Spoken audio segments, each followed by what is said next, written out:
This sermon's a recording of the sermon that will be preached at North Shields Evangelical Church on the 14th of August. I'm going to be looking at events in Jacob's life described in Genesis 28 and Genesis 35. Now, loyalty cards. It's probably something that you like the idea of. You know, spend £100 and you get half a custard cream for free. We like the idea of loyalty cards, but if we're honest, we're probably not actually that loyal. Many of us will have a loyalty card for more than one supermarket. Or you might have a loyalty card for one supermarket, but shop at several throughout the year. You might be loyal to one supermarket, but shop at another that's cheaper or more convenient, or the one that does those biscuits that you really like. We like loyalty cards, but the idea of actual loyalty doesn't really appeal. We like the best of both Morrison's and Tesco's, both B&M and Home Bargains, both family-run coffee shops and corporate-run Costas. Now, words like loyalty and commitment and faithfulness and devotion, these words are all pretty popular church words.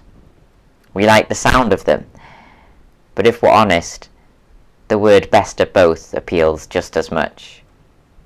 We're forever questioning how committed to God we really want to be. We like the sound of faithfully sharing the gospel, but we also like the idea of our friends liking us and not saying anything too controversial.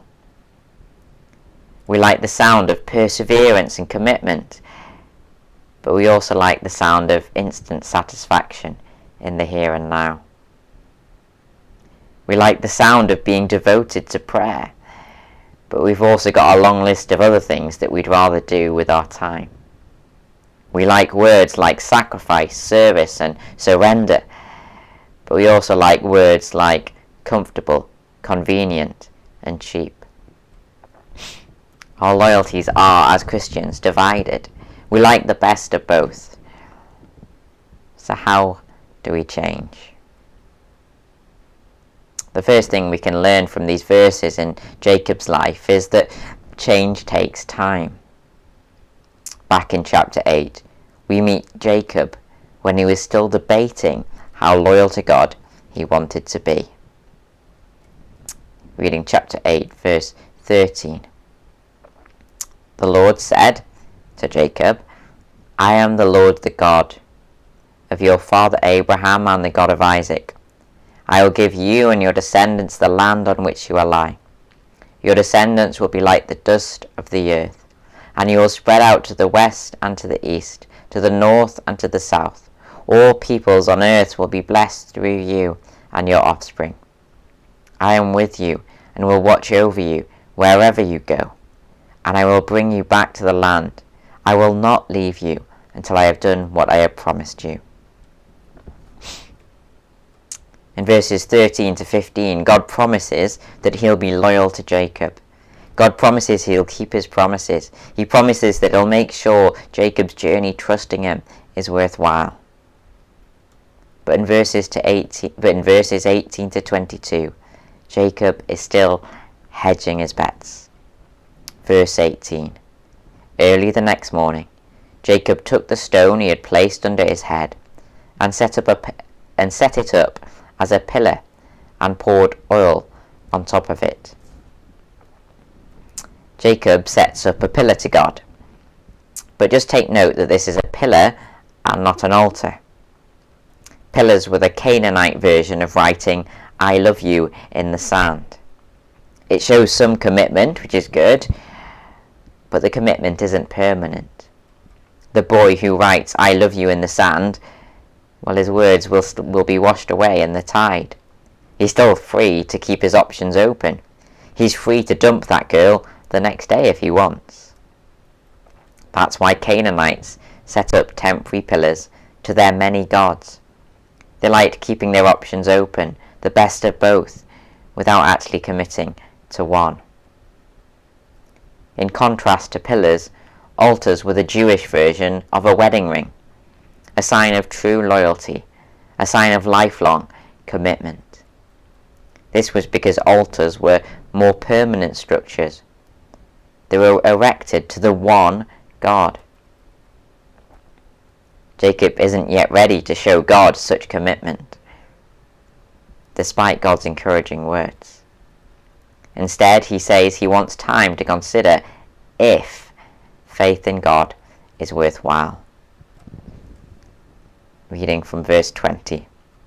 Then Jacob made a vow, saying, "If God will be with me, and will watch over me on this journey I am taking, and will give me food to eat and clothes to wear, so that I return safely to my father's household, then the Lord will be my God.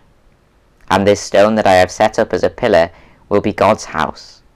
And of all that you give me, I will give you a tenth." If God is loyal to him, and note the if in contrast to God's promise that he will be with him. If God is loyal to him, Jacob promises to turn this pillar into a house, a permanent sign of his commitment to the one God. But Jacob will only do this if God proves his loyalty first. In other words, Jacob, he's just like us. Jacob knows that faith in God will cost him. It won't always be convenient. Jacob knows that faith in God will involve loyalty to one God, one path, one set of priorities. And like us, Jacob is still debating how committed to God he actually wants to be. If God proves himself 100% faithful, he'll give God 10% in return. But what we learn in chapter 35 is that eventually Jacob gave God more. Jacob eventually gave God his full trust. What brought about this radical change 20 years later? Well, you and I need to know if the same change is going to happen in our lives. So let's read on.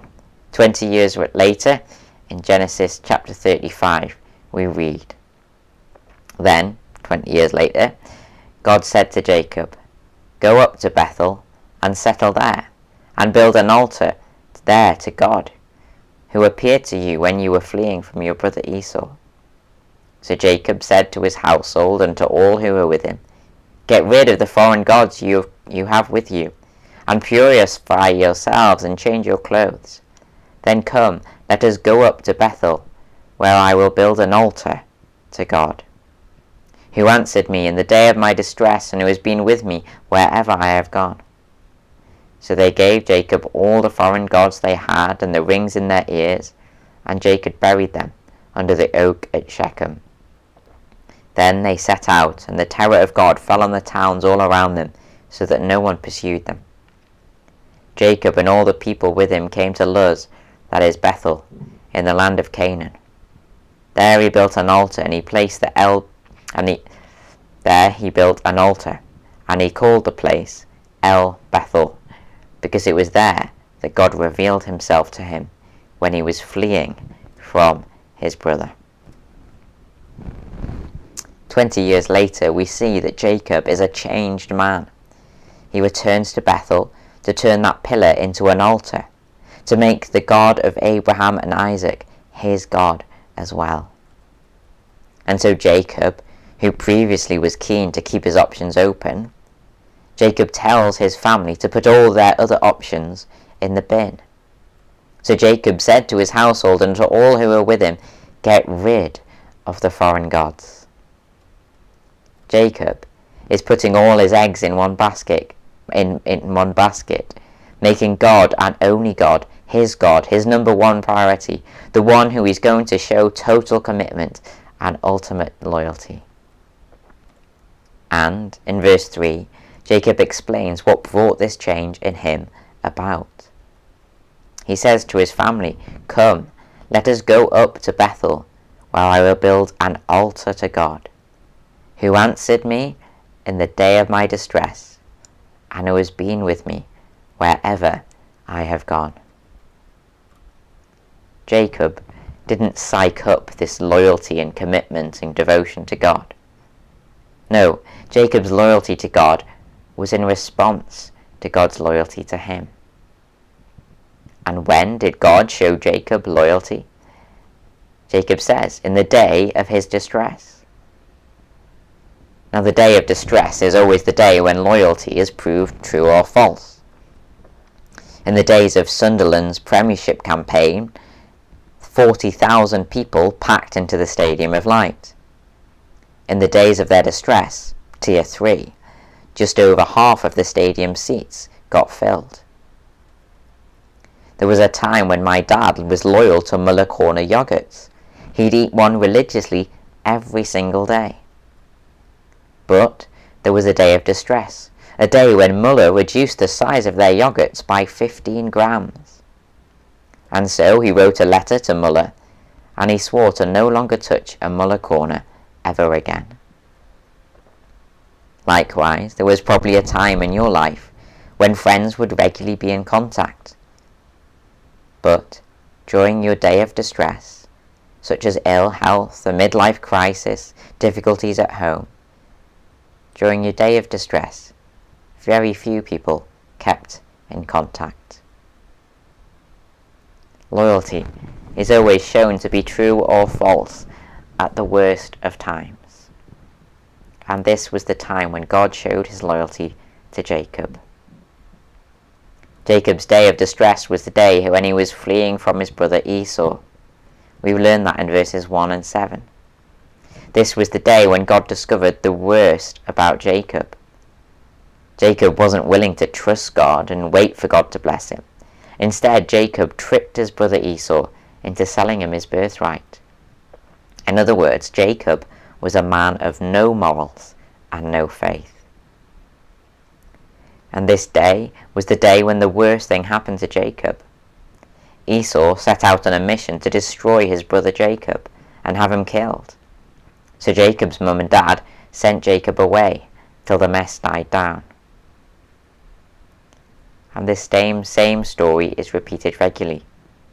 When people's life is a mess, we don't like to get too involved. Perhaps we've got too many of our own problems, or we know there'll be a cost to us if we get involved too deeply. When people's mess is of their own creation, we're much more inclined to wipe our hands and just leave them to themselves. They committed the crime, let's throw away the key. They drank themselves into this mess, let them keep drinking at home, out of our sight. We'll give you a 1-week appointment if you're a victim of cancer, but if you take an overdose, well, you'll have to wait 6 months. This is how society works. This is the way that we work. We wipe our hands, we don't want to get involved, and we especially don't want to get involved in people who cause their own difficulties. But God's loyalty is such that he gets involved. No matter how messy, or how costly, or how undeserving, or how far in the wrong direction that we've gone, God is willing to get involved with us. Jacob is one example of this, God's loyalty. For when Jacob was fleeing from his brother, God intervened. In chapter 32, you can read how God rescued Jacob from his guilt and the consequences of his actions. Just because Jacob was a sinner, God didn't wipe his hands of him. And when Jacob was kicked out of his home, and he became a statistic in the production line of Laban's farm, did God forget him? No. In chapter 48, Jacob, reflecting on his life, describes God as the God who has been my shepherd all my life long. Even when everything was working against Jacob, Jacob knew that God never abandoned him and kept working for his good. Now let's talk about another example, the example of Jesus. You might have noticed that we do that a lot at church, but there was a point in telling ourselves, But the reason we do this is because there's no point in telling ourselves to be more devoted, to be more committed, to be more loyal. There's no point doing that unless we first talk about God's loyalty towards us. I mean, you're never going to be devoted to prayer if you think God is only half interested in you. You're never going to faithfully share the gospel if you think God is quite happy to wipe his hands of sinful humanity. You're never going to persevere and focus on eternal priorities if you think God's promises are empty and are never going to actually happen. You're never going to obey God if you think God hates you. At the root of all his commands is a desire to make my life miserable. There's no point in telling ourselves to be more loyal to God unless we first talk to ourselves about God's loyalty towards us.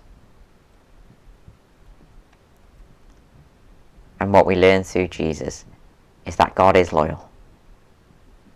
Despite knowing the worst about us, God sent Jesus to rescue us from our guilt and the eternal consequences of our actions.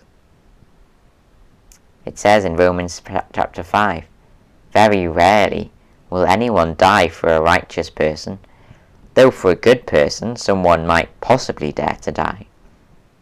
But God demonstrates his own love for us in this: while we were still sinners, Christ died for us." And God showed his loving concern for our human situation when he allowed his Son to get involved in this world's mess.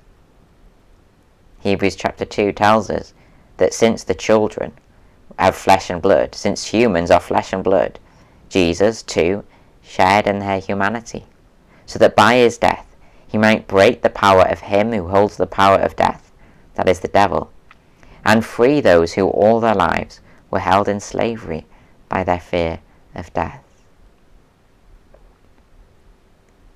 Now, with this in mind, just think, is a God who shows this amount of loyalty only half interested in you? Is a God who shows this amount of loyalty only going to fulfill half his promises? Is a God who shows this amount of loyalty only going to reward faith in him with half as much as it cost? Like Jacob 20 years earlier, I often debate if God is only half loyal and so only worth half my commitment. That's why it's essential that we, like Jacob, remind ourselves of God's total loyalty towards us, even at our worst. When we remind ourselves of God's total loyalty towards us, we'll be more motivated to trust him, to obey him, and to commit to him and his priorities. Now, to acknowledge Jacob's change from hesitant to committed, God gave Jacob a new name, which we read about in chapter 35, verses 9 to 10. After Jacob returned from Paddan Aram, God appeared to him and blessed him. God said to him, "Your name is Jacob, but you'll no longer be called Jacob. Your name will be Israel." So he named him Israel. To acknowledge the change that had happened in Jacob, God gave him the new name Israel. The name Israel, the name that all God's Old Testament people would later be known by, this name means he struggles or wrestles with God. Note that Jacob's new name is not all sorted, got it all together. As we read on in Jacob's life, we discover that he still struggled, he still wrestled with doubt and discouragement. So it shouldn't really surprise us if we also waver between faith and doubt, if we waver between total loyalty and half-hearted commitment. But the word Israel reminds us that during these times, Jacob was the type who clung on. But why? Why did Jacob cling on? We really need to know, because some of us might be hanging on to faith with our fingertips. Our natural bias is towards doubt and discouragement. We all need to know We all need a good and solid reason to cling on and persevere in our faith in God. Thankfully, Jacob's name change reminds us of why he clung on. Jacob means cheater or Caesar. It was a fitting name for the man who relied on trickery, his own efforts, to obtain what he wanted. His new name, in contrast, Israel, his new name reminds us that he changed from being somebody who relied on his own efforts to someone who relied on God. And as anyone who's had to rely on someone else knows, this takes a lot. For example, imagine you've been overcharged for your gas and electric. Before you pick up the phone to complain, what do? You gather all your letters and bills to use as ammunition. You rehearse in your head all the arguments you're going to fire. You've got the number of the Sun newspaper and the Prime Minister handy, just in case the company don't listen. And by the time you've finished the call handy, they're going to wish they were born without ears. But the moment you pick up the phone and open your mouth, they put you on hold. Your call is very important to us. We promise to be with you soon. At that moment, you are stripped of all your self-reliance and made to completely rely on them. Your arguments, the bills you've gathered, the lawyer that you've hired who's standing next to you, all of them are useless when you're made to wait. And that's what waiting does. It strips us of all our self-reliance and makes us rely completely on someone else. If you've sent a letter and are waiting 28 days for a reply, there is nothing you can do to speed it up. You are completely dependent on the company. If you're waiting an extra long time for the red man to turn to a green man, you can do nothing to make it happen any sooner. You can tap your foot, you can keep pressing the button, you can look at your watch, but it won't make any difference. You are completely dependent on the traffic lights doing what they promised. When we are made to wait, we are forced to stop relying on ourselves and made to totally rely on somebody else. And there's a lot of waiting in the Christian life. Waiting on God in prayer. Waiting for God's promises to be fulfilled. Waiting for God to reward the faith of his people. Waiting for answers when we wonder why life is such a mess. Waiting for God to act to prove our doubts in him wrong. There's a lot of waiting in the Christian life. And during these times of waiting, we're made to completely rely on God. Made to rely on his wisdom and not ours. We're made to rely on his time frame, not our own time frame. We're made to trust his promises rather than believing our doubts. We're made to wait for his eternal reward rather than securing for ourselves the earthly rewards that will result in instant satisfaction. Waiting like this can be a massive struggle.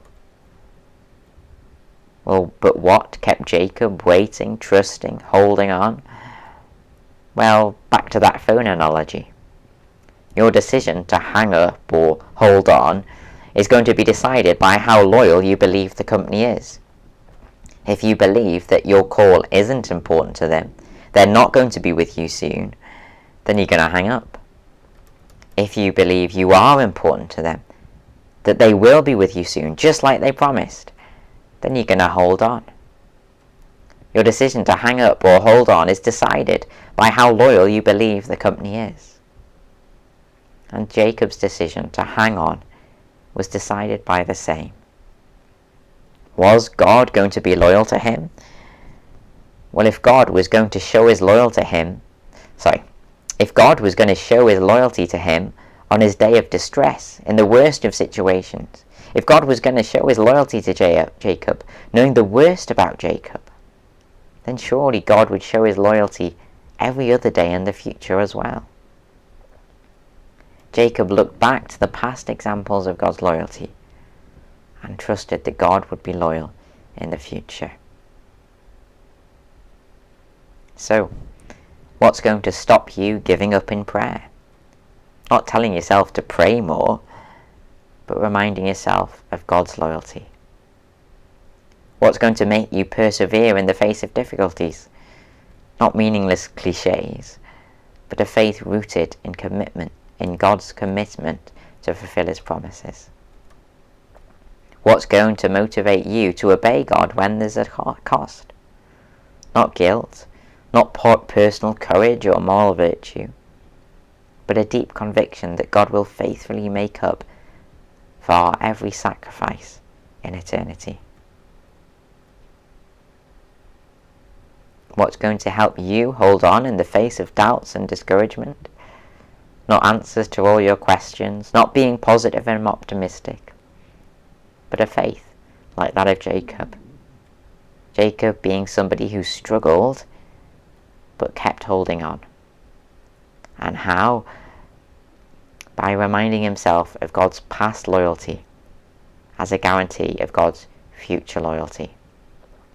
And God calls us to do the same. As it says in Romans 8, He who did not spare His own Son, but gave Him up for us all, how will He not also, along with Him, graciously give us all things? If God was going to show His loyalty by giving us His only Son, surely He's going to show His loyalty all the other days of our life as well.